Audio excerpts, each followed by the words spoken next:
சுடலை அவரை. சுடலை அவரை இது இந்த பூ வந்து சிவப்பு கலரில், இந்த மாதிரி மஞ்சள் கலரில் இருக்கும்.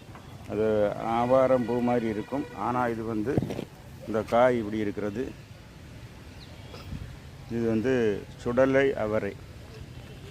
இதனுடைய பயன்பாடு என்னவென்றால், இதை அரைத்து கட்டிகள் மீது பூசினால், கட்டிகள், இது சுடலை அவரை தான், கட்டிகள் மீது பூசினால் அந்த கட்டிகள் பழுத்து உடைந்து அதில் இருக்கக்கூடிய ஒயிட் மேட்டர், அதில் வந்து அங்கே கிருமிகளோடு போராடி, வெள்ளை அணுக்களும் கிருமிகளும் போராடி இருக்கக்கூடிய அந்த வெள்ளை அணுக்கள் வந்து வேஸ்ட்டான வெள்ளை அணுக்கள் அங்கே வந்து டாக்ஸினாக அடைஞ்சிருக்கும். அந்த டாக்ஸின் வந்து வெளியேறும்.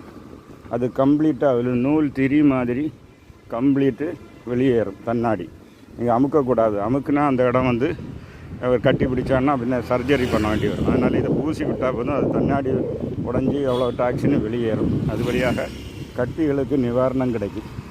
இந்த கட்டி வெளியேறாமல் நீங்கள் என்ன ட்ரீட்மெண்ட் எடுத்தாலும் திருப்பி அந்த இடத்துல கட்டி வரும். அப்படி வராமல் பழுத்து உடையக்கூடிய இதுதான் இந்த. அப்போ இது வந்து சுடலை அவரை ரோட்டோரம் இருக்கும், பயன்படுத்தலாம்.